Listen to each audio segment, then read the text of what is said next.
what is stopping Uber and Lyft from getting further into the NEMT industry and disrupting it? So there was a great article that was written just last month by a gentleman named Dan Reid.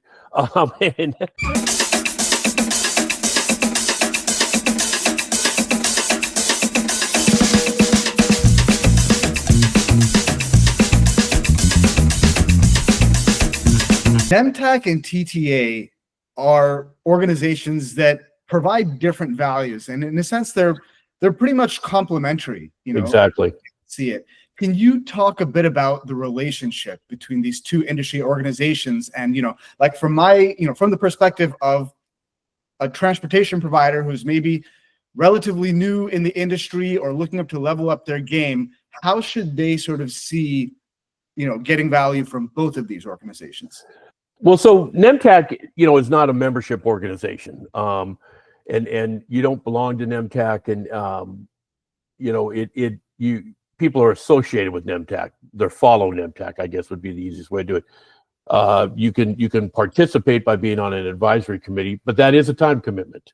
I want to be very clear. The advisory committees are, I just spent 2 hours on the phone this morning on one of our advisory committee calls. Well worth it. But it is a time commitment. So, if you're new in the business, you would want to follow NEMTAC to see what is, especially if you're in the NEMT business, what is going on, what are the developing trends. It's a great source of information. TTA, on the other hand, is going to give you a lot more feedback, ability to have interaction with fellow providers. More opportunity to get feedback information. One is creating the ruler, and the other one's helping you measure with the ruler, is how I guess I would put it. TTA is, it is a provider-based association, so we're not gonna when we discuss brokers, for example, we discuss the issues, positive and negative, of dealing with brokers. But not really from the broker perspective, but more from the provider perspective. Both of them are great places to go to see what's the cutting edge technology that's out there.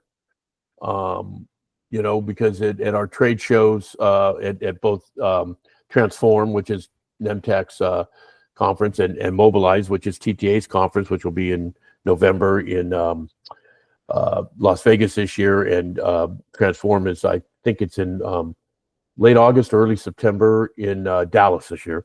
But both of them have numerous, as you well know, companies that provide dispatching and scheduling software, so you can really go and see what is out there.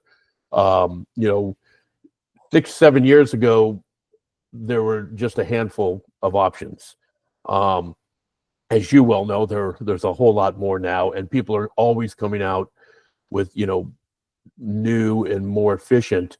What you'll see at TTA are going to be some more, say, software that might allow you to do things beyond just NEMT.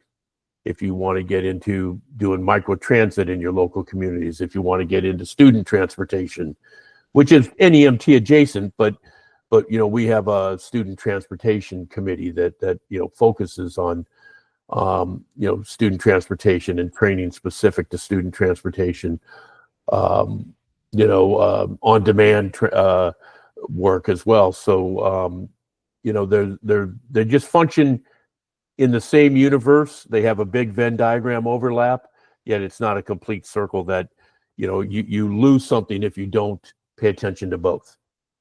Let me ask you this, Dan. You've been a leader of these organizations for a number of years now, and you've personally lobbied in DC, yourself, like you've mentioned. What are the sort of big wins that you've had with lobbying and setting standards and moving the industry forward?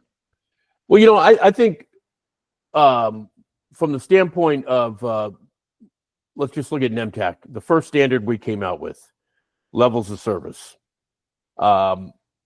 Historically in our industry, there's been curb to curb, door to door, door through door, and hand to hand as your levels of service. And anything that wasn't door to door was curb to curb. So curb to curb included, the swinging by and picking you up to take you to your medical appointment, which would be a very low risk, low effort trip, because I assume you would be standing out there ready, able to jump into the vehicle and go, to assisting somebody who has a walker and or a cane and needs quite a bit of assistance, or somebody with maybe another disability that requires additional assistance getting in and out of the vehicle. All of that kind of fell into the curb to curb. And what we saw was, with the TNCs that are now getting into the market, they offer that ability to provide that true curb to curb, no assistance needed. And if you want to compete for that business, you have to be able to compete with those TNCs on deliverability, on response times and things of that nature.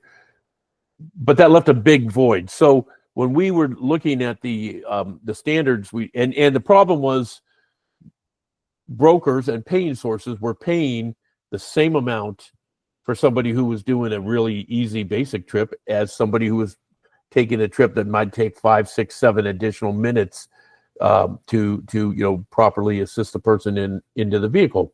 7 minutes again at the end. That's 15 minutes of additional time per trip. So when we did it, we said there really is an additional level of service in there, and we created the curb to curb with assistance. And the hope is that paying sources will recognize that difference and start to have a different level of pay. So they'll pay you differently if it's true curb to curb versus curb to curb with assistance, because one requires a significant longer amount of time to do it. That was the first standard we've put out. That was a big win. We've got we created. We didn't create. We worked with the folks over at ProCredX to create the credentialing exchange. To me, that credentialing exchange can be a game changer in our industry. It has the potential, if people will adopt it, to really significantly eliminate or cut way back on the fraud, waste, and abuse in our industry, in either intentional or unintentional. And by that I mean we can have in the credentialing exchange, you would have all of your drivers, all your company information. And I would say for MTM, they need to get, X, Y, these 5, 6, 10, whatever, 15 documents. So any of my drivers, when MTM, when I set up a new driver, pull these 15 documents that I have in there for them, send that to MTM, and they're credentialed for MTM. Ideally, say MTM would look into the credentialing exchange and just credential a driver by looking into the exchange itself and seeing that the person had the appropriate. But in the meantime, we would do that. Motive care, they need only these 12 documents, maybe. Send these to them. So I have all my documents in one place.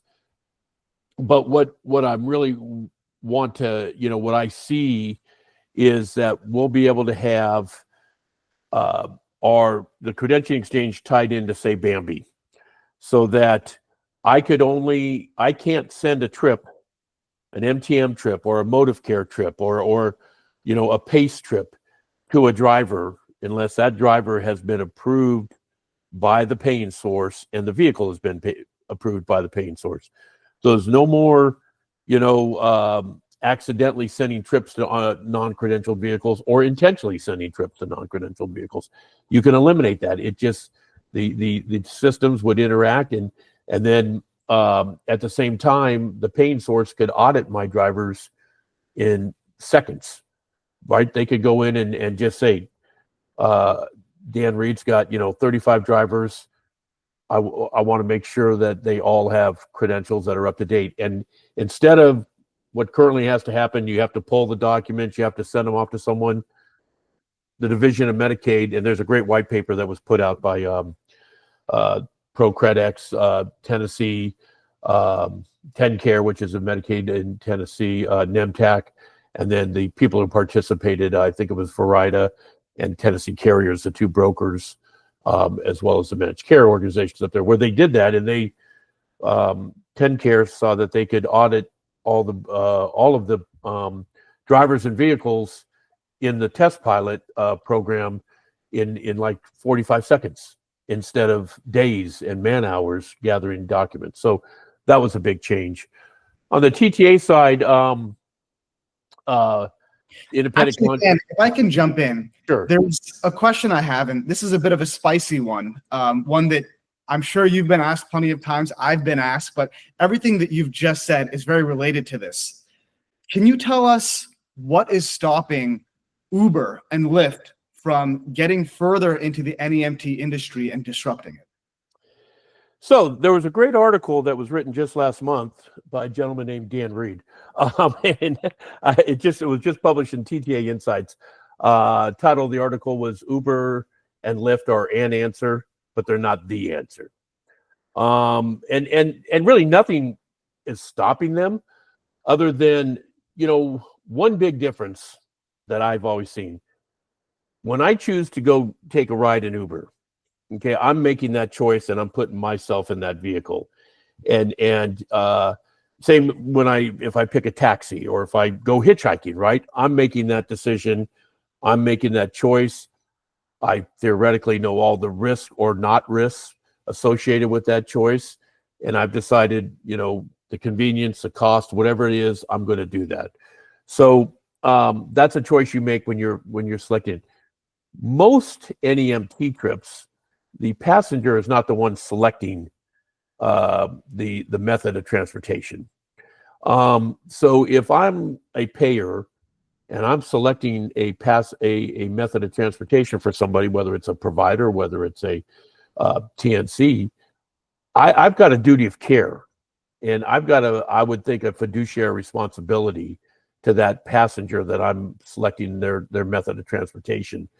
And I think that's just an additional little barrier that keeps a lot of pain sources from going full on in to Uber and Lyft. But to be sure, on very low risk, again, I use the example of if you needed a trip to the doctors, and the only reason you needed a trip to the doctors is because you didn't have a vehicle, so you had no other issues. You're fully capable individual. I assume you are. Then there's very little risk associated, and that's where I would have to compete with Uber and Lyft on that, on their response time and all of that.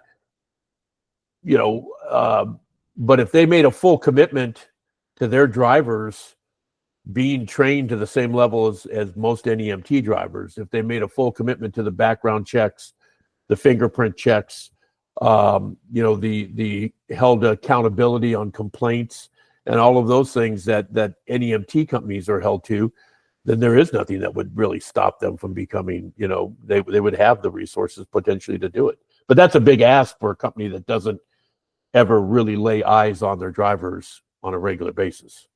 Yeah. The TTA, it's for all transportation companies, taxi companies, NEMT companies. And you were showing me stats on this last month, which I found interesting. For an NEMT provider out there who's looking at TTA and say, hey, this is a generic transport association, can you share some numbers on what portion of TTA member companies do NEMT rides? Well, we're actually collecting that right now, but so right now what I have is more anecdotal, but I would say just from the informal polls we've had with our members, at well over 80-90% of our members are doing NEMT of some sort, and that's a lot of percent. Yeah. Now some of those may be 5% and some of those may be 100%, but they're all doing NEMT. And when they do NEMT, they they might have a specific division within their company, so that only their people that are qualified to do it are doing the NEMT piece, whereas others are doing more on demand. It's it's just very hard these days to operate a transportation company if you were a traditional taxi company and operate on taxi alone. You know, I know, you know, several people who are on our board at TTA who, you know, have taxi in their name. So they were traditional taxi companies and they refer to themselves as NEMT providers now. They just have a different model. I'm an employer-based company. They're independent contractors that they utilize, but their drivers are all trained to the same level of my drivers. Yeah. Not trained, have the same level of education and credentialing as my drivers. Yeah. So let me sort of close by asking you this. You've just become the president of the TTA. You've been on, you know, a leader of NEMTAC. If we look 5 years from now, what are some of the big wins and changes to the industry that you're hoping TTA and NEMTAC will bring over the next 5 years? Okay, so for TTA, I'm hoping that we will bring a level of well, I hope some of it may not be big wins, but it'll be maintaining, right? So we got a couple of years ago, we played a big part in getting NEMT written into legislation that it is a part of Medicare. There was in the prior administration to our current one, there was a lot of discussion of not making NEMT a mandated benefit, which, you know, could have been devastating to the NEMT industry if Medicaid states were allowed to stop that. That was codified into law that now Congress would have to change that now to take it out of Medicaid. So that was a big win. Preserving that would be, you know, is high on our list. Maintaining independent contractor status for drivers is always a big concern to the TTA and one that we focus on and will maintain. But we're hoping to do, you know, I would think that the other things that we're going to 5 years from now, we're going to be, you know, having all of our drivers that are doing specialized transportation will have the tools and the resources to for the drivers to get the proper credentialing and training to perform those tasks, and that we, you know, we hold paying sources accountable to identifying the differences between you know, qualified, non-qualified drivers. On the NEMTAC side, it's really, I think, boils down to a very simple big win that I'd like to see 5 years from now. Will it be 5 years? I don't know. But instead of people asking themselves who is NEMTAC or what are NEMTAC standards, I would love to be operating in a world where the only question people ask themselves is, how do I not hold myself and anybody driving my charges to NEMTAC standards? That would be a huge win for our industry.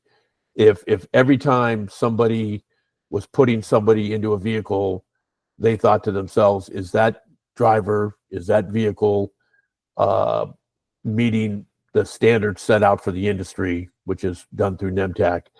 And if that's the case, then we have level playing fields. Right now, the hardest client to get is a client, is a payer source who's never had an accident, okay? Because they don't see the value of the higher quality, because their members, their residents, whoever, are getting from A to B every time, and they're doing it in a cost-efficient manner, and there hasn't been any consequences. Very hard to measure the potential cost. The easiest customer to get is one who's just had somebody involved in an accident that could have been, by definition, obviously, accidents can be prevented, right? So somebody who's involved in an accident that could have been avoided by something that paying source could have done. That's an easy client to get, because now they see, I guess it does make sense to have that kind of training. If my driver or if the driver I used had that kind of training, they wouldn't, I wouldn't have that issue. If I had, a system where I could see where the drivers were when they're transporting my members, if I could see that, I could hold the drivers more accountable, and I would have greater satisfaction amongst my members. All those things, are things that are going to happen both from the TTA and the NEMTAC side. Is that, when people start asking themselves, why am I not doing that? And it doesn't become just a, what's the cheapest. Anyone can race to the bottom price wise. And, there's unfortunately been a lot of NEMT companies that have lost money on every trip and tried to make it up in volume. And that's a losing proposition. Yep. I have plenty of examples to demonstrate that point. Well, that is a world that I'd like to live in 5 years. So I'm with you, Dan. I really hope we get there. Thank you so much. Is there anything I haven't asked you that you think would be worth talking about?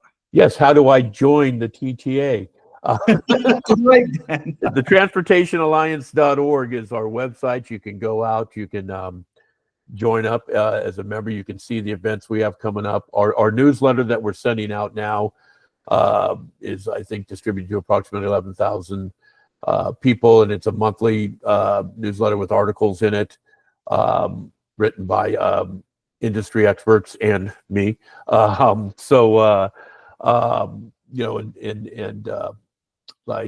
think this last month I told you what I wrote. The month before I wrote one on why it's necessary for NEMT to become a essential healthcare, be considered essential healthcare. So we have great resources. Go to our website and join up, and we'd look forward to seeing them. I will be putting the links for the TTA and NEMTAC in the description of the video. Great. Dan, thank you so much. Run, Bambi, run.